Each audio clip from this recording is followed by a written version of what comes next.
Hey everyone, welcome back to the channel, and today I have my thoughts on Ahsoka, which of course came out over the summer, and of course I wasn't able to talk about it due to the SAG-AFTRA strike, but that's now over, so here are my thoughts on that show. Now, each character I thought was really good. I really liked Balin. He was a really cool villain, obviously played by the now late great Ray Stevenson, may he rest in peace. And I really did also like his dark side apprentice, Shin Hati. Now, at some points in the show, I found her a bit, easy to figure out. Like, I knew exactly what she was going to do throughout several points in the show, and I wish she had a bit more characterization, basically, and I do hope to see that in a Season 2, should it happen, fingers crossed. Of course, they will have to address Ray Stevenson's passing in some way, though. Don't quite know how. Of course, we have the main characters. Ahsoka was incredible, absolutely loved her. As well as Sabine. She was a really good character for me in the series as well. Along with Harrison Jewler. She was really cool as well. I, of course, have to give a lot of credit to Mon Mothma as well. She was a really good character in this series as well. As she was in Andor, because let's not forget she was in that too. And honestly, I think every character knocked it out of the park for me this season.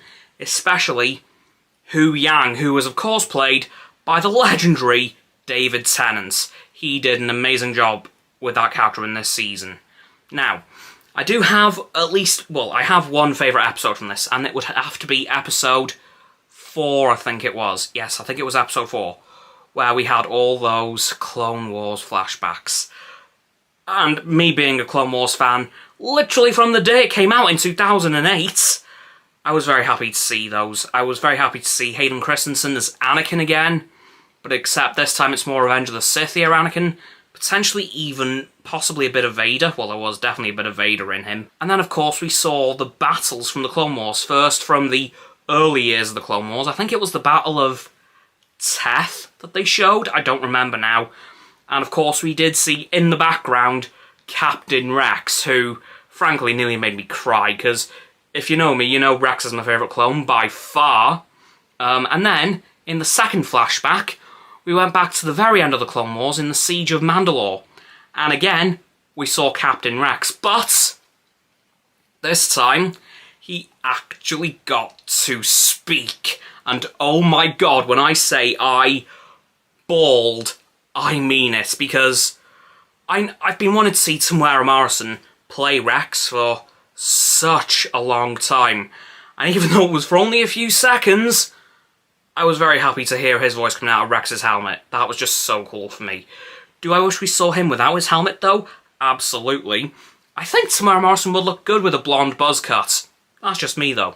But that episode was just really good for me. Definitely a standout episode, because it did show a bit of Vader and Anakin, because for a while we thought it was just Anakin, and then we saw the red blade and we thought, uh-oh.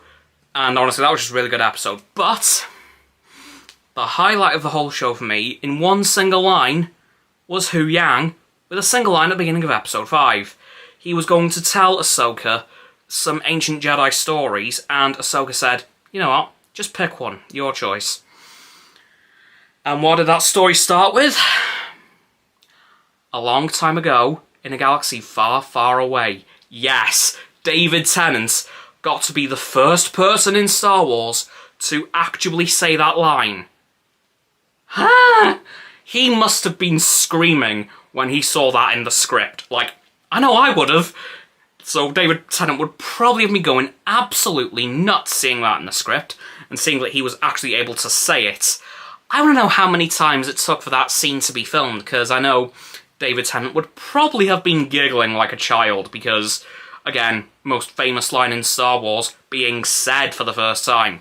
But also in the show, I've got to give it to Lars Mikkelsen, who reprised his role as Grand Admiral Thrawn from Star Wars Rebels. That was really cool to see. And I've got to give the Night Sisters a lot of credit too. They were a really cool addition to this show. And the, I think they're called the Night Troopers, which were basically zombie stormtroopers, which, if you've read the old Death Trooper book, you know that concept is absolutely terrifying. Yeah, that was scary, but really cool too. And of course, Ezra showing up at the end was an amazing end to the show. But yeah, that is basically it for my thoughts on Ahsoka, which came out over the summer, but I'm only talking about now because of the SAG-AFTRA strike. So please, like this video, subscribe to mine and Roxanne's channels. Her link's down in the description, my button is down there of course. Please click both of those and then the bell icons to get both sets of file notifications. Comment as well, because why not, and let me know what you thought of Ahsoka, and if you agree with anything I've said, or if you've disagreed with anything I've said. Once you've done that too, please follow me on my social medias. They'll be down in the link tree in the description, and below that's going to be Roxanne's website, of course. And lastly, please do share this video with all of your friends, so they can join the infinite loop of liking, subscribing, commenting, following, and sharing, and around and around and around that loop. And I'll see you guys tomorrow with my thoughts on Welcome to Wrexham at last. Goodbye!